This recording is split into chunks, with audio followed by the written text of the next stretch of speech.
told him, "Dear, I can't continue like this."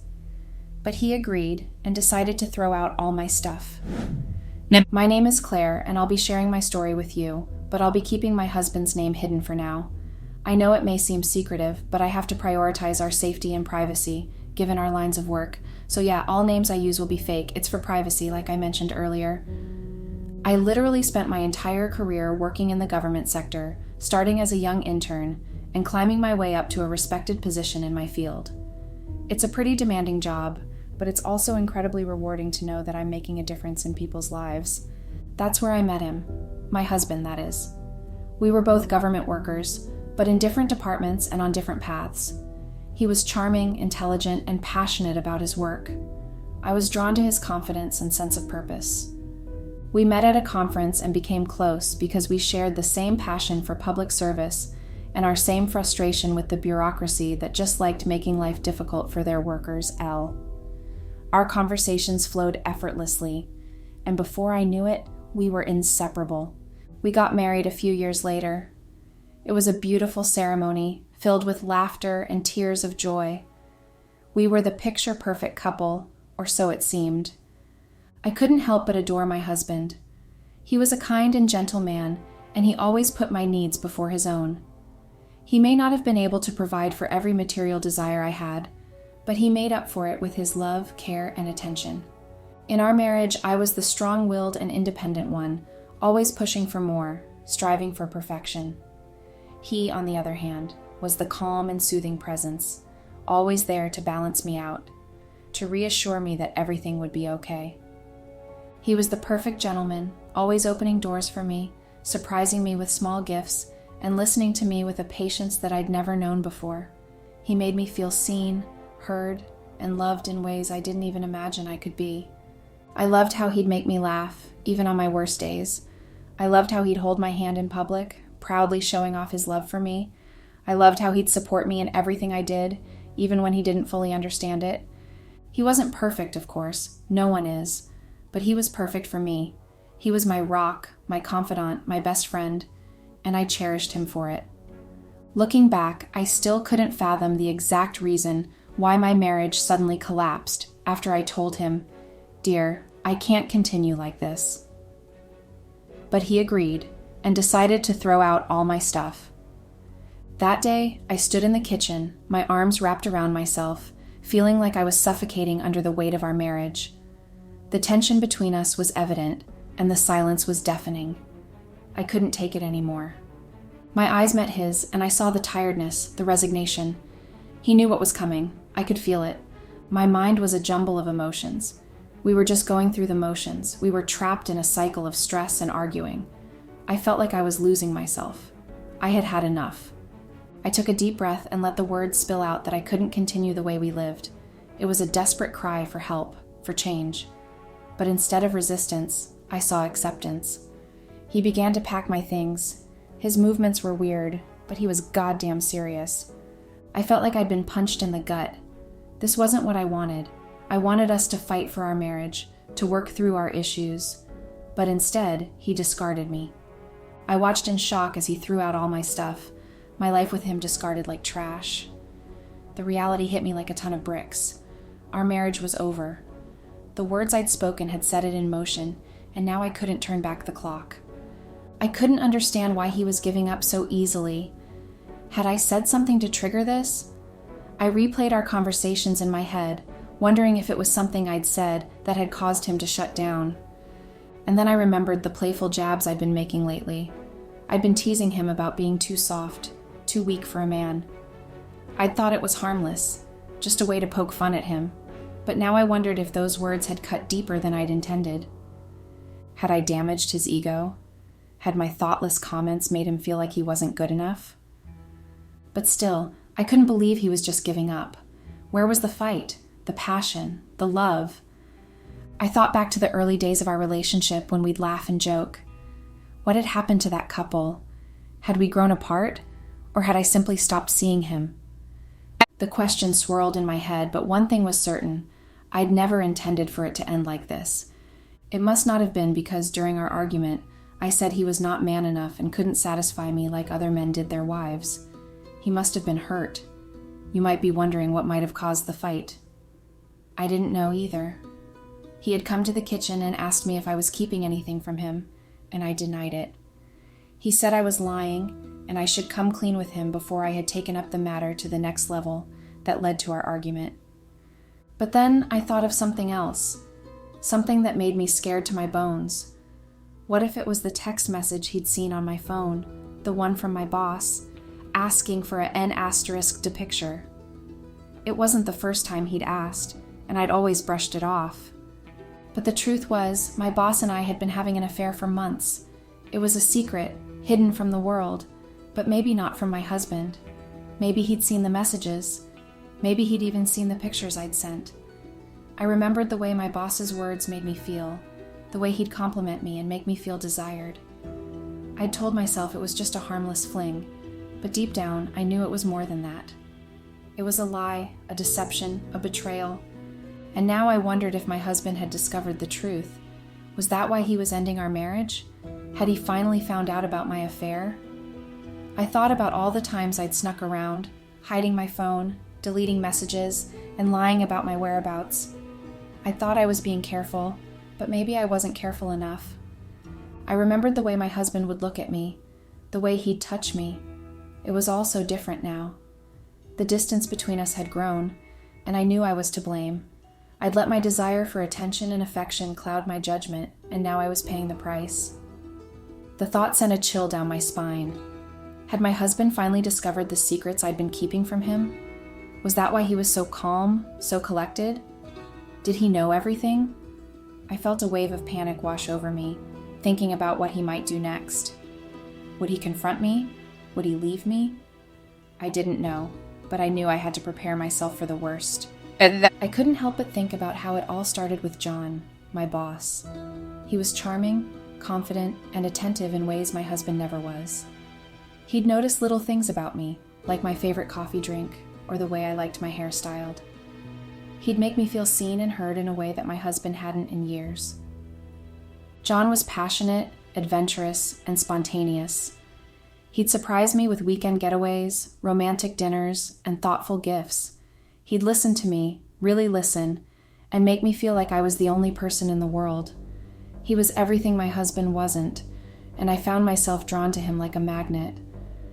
I remembered the way John would touch me, the way he'd hold my hand, the way he'd look at me with desire in his eyes. It was exhilarating, thrilling, and addictive.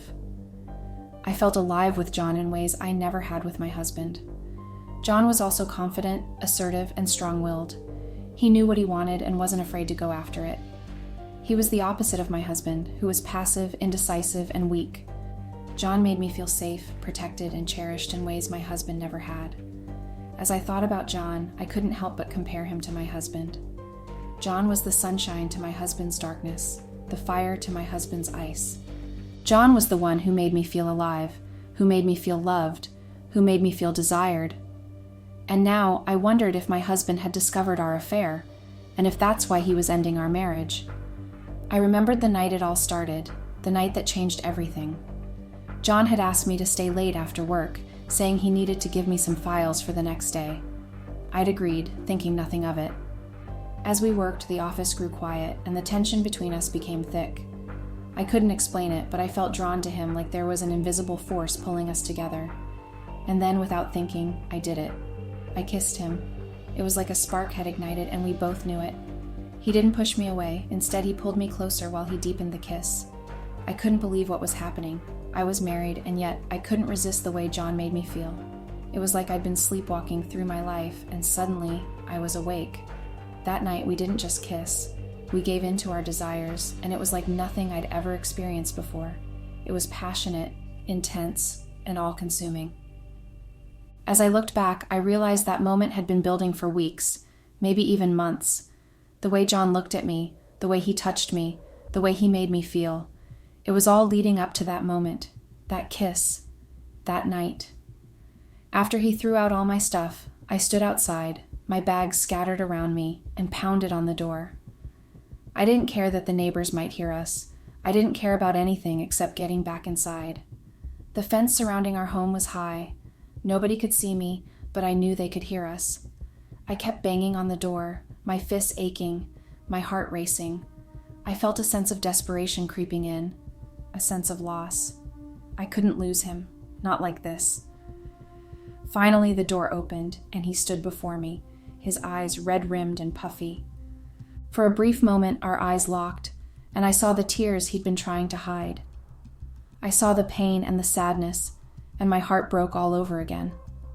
But then he looked away, his expression hardening into stone. He stepped aside, letting me pass, and I stumbled into the house, my bags forgotten outside. I didn't care about them. I only cared about fixing this, about making things right between us. As I entered, I saw the mess we'd made, the shattered remains of our life together. The room was in disarray, the furniture overturned, the curtains torn. It was like a war zone. It was a result of our fight earlier. It wasn't an argument alone, and in all honesty, I made all the mess when he was throwing me out. I felt a wave of grief wash over me, a sense of regret. I wished I could turn back time, wished I could undo the damage, but I knew I couldn't. All I could do was try to move forward, try to make amends. I looked at him, standing by the window, his back to me. I saw the tension in his shoulders, the stiffness in his spine. I knew he was hurting, knew he was trying to hold it together. And I knew I had to try too. I approached him, my heart racing, and begged him to listen, to forgive me. I tried to pull him into a kiss, to bridge the gap between us, but he pushed me off, his eyes flashing with anger. The rejection stung. He turned away, his shoulders tense, his body language screaming, "Don't touch me." I knew I'd hurt him deeply, but I still didn't know what I'd done to get that much anger from him. It wasn't just about our argument earlier. There was something more, and I didn't know how to make it right. I felt like I was losing him, like he was slipping away from me. After the day we fought, I didn't go home for days. I couldn't face my husband, couldn't bear the thought of another argument, another confrontation. So I stayed away, spending my nights at the hotel. John took me there. His presence was actually the comfort and solace I needed. He'd sometimes spend the night with me, holding me close, whispering words of reassurance. And then he'd leave, going home to his wife, leaving me alone with my thoughts. I knew it was wrong, knew I was living a lie, but I couldn't help myself, couldn't resist the pull of John's arms, the warmth of his embrace. I felt trapped, caught between two loves. Yes, I won't deny it. I loved John as much as I loved my husband. If John hadn't married, I would have left my husband. The hotel room became my sanctuary, my hiding place. I'd stay there for hours watching TV, reading books, trying to escape the reality of my situation. And then John would come, and we'd lose ourselves in each other. I had always imagined that it would be my husband who would discover my affair, that he would be the one to catch us in the act. But I was wrong. It was his own mother who caught us, but not in the hotel room as I had feared. Instead, she saw us at a restaurant near the hotel, where we had gone to grab a bite to eat. We were sitting at a quiet table by the window, feeding ourselves, lost in our own little world. I remember laughing at something John said, feeling carefree and happy. And then I saw her, my husband's other, standing in the doorway, her eyes scanning the room until they landed on us. Her expression changed from curiosity to shock, and then to anger. She walked towards us, her heels clicking on the floor, her eyes fixed on us. I felt a sense of dread wash over me, a sense of impending doom.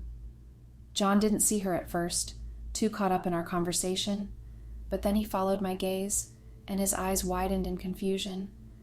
He must have wondered why I was scared of the woman coming towards us. My husband's mother, who I had always affectionately called Mother, had never approved of me from the start. She had always thought that I was above her son, and it wasn't just because of our social differences. It was because of my job, my status. I had a better position than her son. Mother had always made it clear that she thought I was too ambitious, too driven, and that I would never be content with the simple life she had envisioned for her son. She had never hidden her disapproval, never failed to let me know that I wasn't welcome in their family. Every time we visited, she would find fault in everything I did, every decision I made. She would question my choices, my values, my very character. She would often make snide comments about my career, saying that I was too focused on work and neglecting my duties as a wife. She would criticize my cooking, my cleaning, my decorating. She would say that I was too modern and too independent, that I needed to learn to be a proper wife. After we got married, I visited them less and less. I couldn't bear the tension of the constant criticism. I felt like I was walking on eggshells, never knowing when she would strike next. I began to dread our visits, to feel anxious and stressed. And now, as I sat in that restaurant, facing her anger and her disappointment, I knew that I had finally given her the ammunition she needed to destroy me. She had always known that I wasn't worthy of her son, and now she had the proof. As we sat in the restaurant, Mother's anger boiled over, and she began to berate me in front of everyone. Her words cut deep, and I felt my face burning with shame and embarrassment. But John stepped in, his presence calm and reassuring. He defended me against Mother's cruel words. I had always called my husband's mother, Mother, out of respect and affection. But now she was furious with me, and I didn't know how to make things right.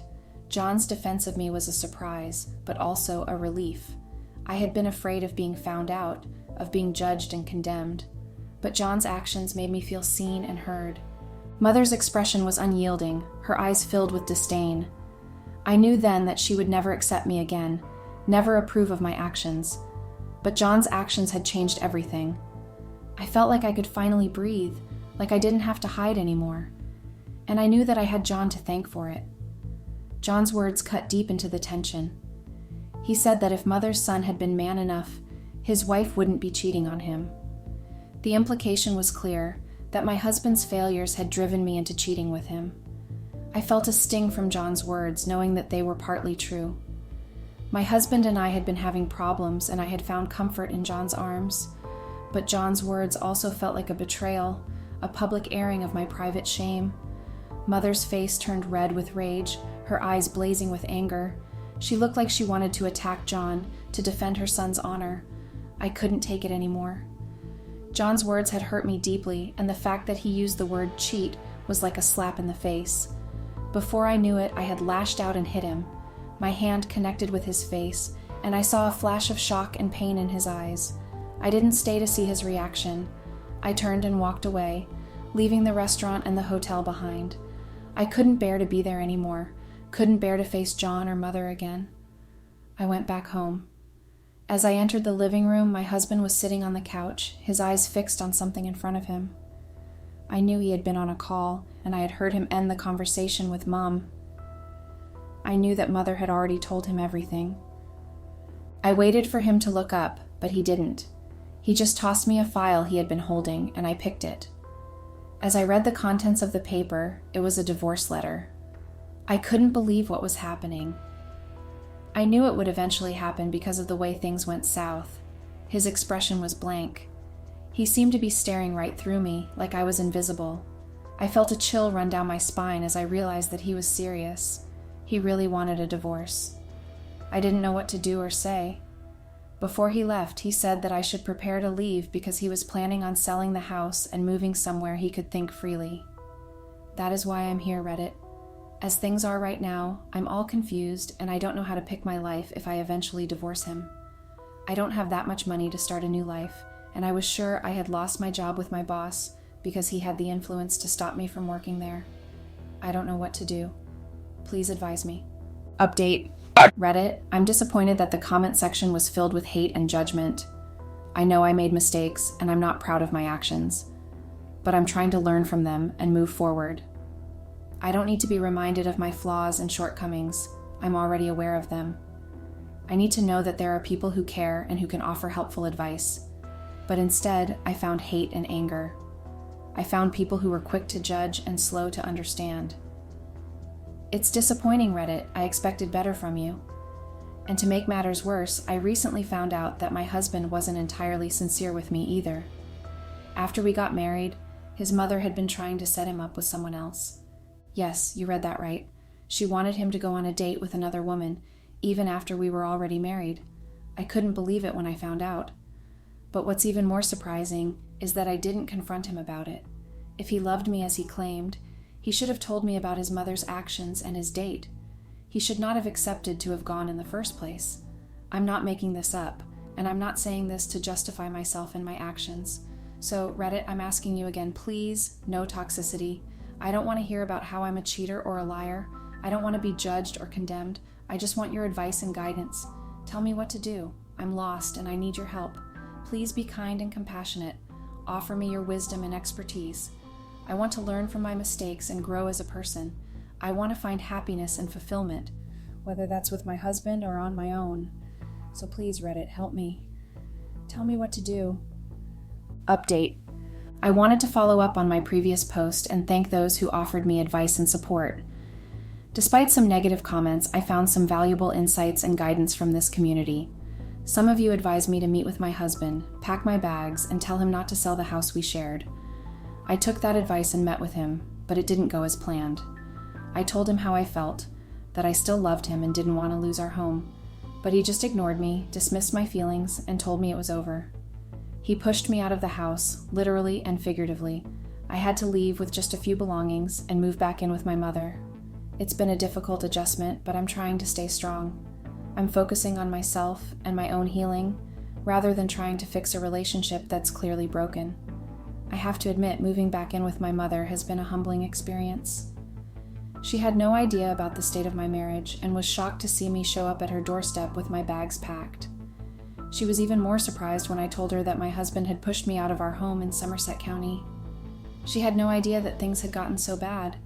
My mother had always thought that my husband and I were happy, or at least she thought we were working through our issues. She had no idea about the infidelity, the lies, and the betrayal.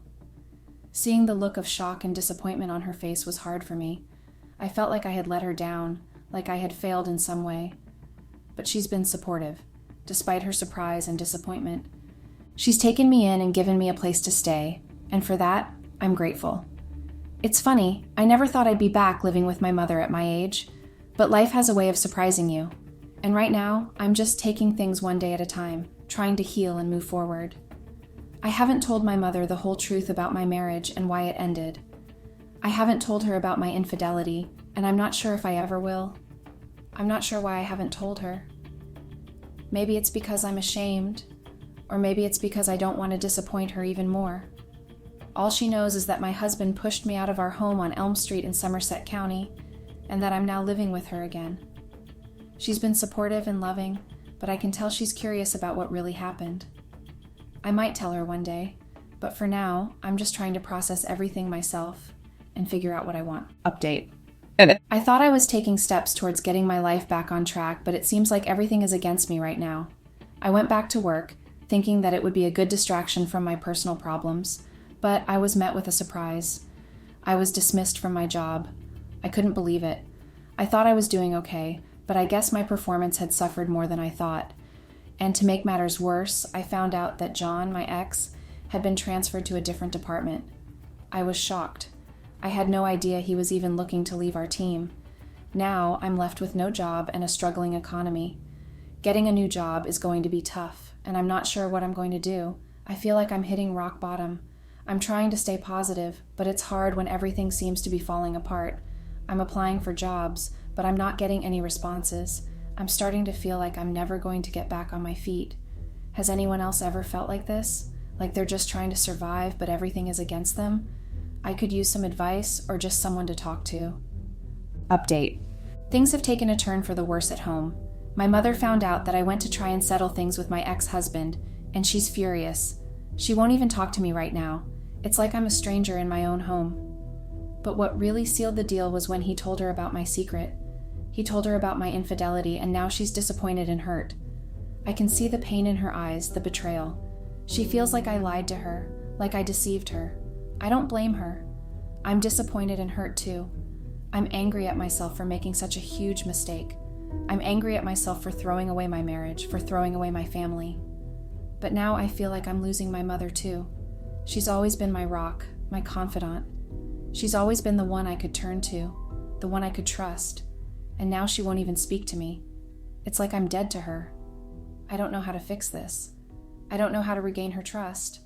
I feel like I'm losing everything, and I don't know how to stop it. I feel like I'm drowning in my own mistakes, suffocating under the weight of my own guilt. I just wish someone could understand me, could see that I'm trying to make amends, that I'm trying to be a better person. but right now it feels like no one wants to give me a chance. Update. I've been doing a lot of reflecting lately, and I've come to a realization. I deeply regret my actions. I regret cheating on my husband. I regret lying to him, and I regret throwing away our marriage. For so long, I thought I was unhappy in my marriage, that I was stuck in a rut. But now I realize that I was just unhappy with myself. I was bored, I was restless, and I was looking for excitement in all the wrong places. But the truth is, I didn't want to lose my husband. I didn't want to lose the life we built together. I didn't want to lose the love we shared. I was so blind, so foolish. I thought I could just waltz back into his life and expect everything to go back to normal. But it doesn't work that way. I've lost him, and I don't know if I'll ever get him back. I'm not asking for sympathy or pity. I'm just asking for understanding. I'm asking for someone to tell me that they've been in my shoes, that they've made the same mistakes. I know I don't deserve it, but I'm hoping for a second chance. I'm hoping that somehow, some way, my husband will find it in his heart to forgive me. But even if he doesn't, I need to forgive myself. I need to learn to live with my mistakes and move forward. I need to become a better person, a person who deserves love and happiness. Update. I took someone's advice from my last post and decided to meet with my mother to beg for her forgiveness. I knew it wouldn't be easy, but I felt like I had to try. I had been thinking about it for days, rehearsing what I would say, how I would say it. I wanted to make sure I got it right, that I conveyed just how sorry I was. I went to her house and knocked on the door. She answered, looking stern and unyielding. I could tell she was still hurt, still angry. I poured my heart out to her, telling her everything. I told her about my infidelity, about my lies, about my regret, that if only she would forgive me and talk to my husband to forgive me too, even if we would not come together. I told her that I knew I couldn't justify my actions, that I was wrong to cheat on my husband and deceive her. I told her that I was truly sorry, that I regretted my mistakes more than anything. But instead of forgiveness, I got anger. She threw a fit, yelling at me and telling me that I was selfish and manipulative. She told me that I had broken her trust and that she didn't know if she could ever forgive me. She said I had disappointed her, that I had let her down. I tried to explain myself, to make her see that I was genuinely sorry. I told her that I knew I had made mistakes, but that I was trying to learn from them. I told her that I wanted to make things right to earn back her trust and love, but she wouldn't listen. She told me to leave, to get out of her house and not come back until I had proven myself worthy of her love and trust. I was taken aback, shocked by her reaction. I left, feeling defeated and ashamed. I knew I had hurt her deeply, and I didn't know how to make it right. Update. I've taken another step towards closing this chapter of my life. I signed the divorce papers and had them delivered to my ex-husband, but I didn't just stop at that. I also included a note, a heartfelt apology for my part in the breakdown of our marriage. I wrote about how sorry I was for my infidelity, for my lies, for my mistakes. I told him that I knew I couldn't undo the hurt I caused, but I hoped he could find it in his heart to forgive me. I don't know if he'll ever read it, or if he'll even care, but I needed to do it for myself, for my own closure. I needed to acknowledge my mistakes and take responsibility for them. Update. I've taken another step towards independence. I found a small apartment and moved out of my mother's house. It was a difficult decision, but I needed to do it. Her snide comments and judgmental looks were becoming too much for me to handle. I know she was hurt by my infidelity, but I couldn't cope with the constant reminders of my mistakes. I'm still looking for a job, and I'm getting anxious. I've exhausted all my savings, and I need to find something soon. I've applied to countless places, but no luck yet. I'm trying to stay positive, but it's hard when you're feeling so vulnerable. My new apartment is small, but it's mine. It's a fresh start, a chance to rebuild my life. I'm trying to focus on the present and not dwell on the past. I'm taking things one day at a time, and I'm hoping that soon I'll find a job and start to feel like myself again. Final update. I'm not sure where to start. It's been a while since I last posted, and unfortunately my situation hasn't improved much. I still haven't found a job, and I'm starting to lose hope. I've applied to countless places, but no one seems to want to give me a chance. To make matters worse, I just found out that my ex-husband has sold our home, the one he built himself before we even got married. I know I don't have any claim to it, but it still hurts to think that it's gone. I want to thank everyone who took the time to read my posts, who offered advice and support, even when I didn't deserve it. And to those who disliked me, who called me out for my mistakes, I appreciate you too. Your harsh words were hard to hear, but they forced me to confront my own flaws and weaknesses. I'm not the same person I was when I started this journey. I've grown, I've learned, and I've become stronger. I don't know what the future holds, but I'm ready to face it head on. This will be my final post. I need to focus on rebuilding my life, on finding a way to support myself and move forward. Thank you again, everyone. Wish me luck.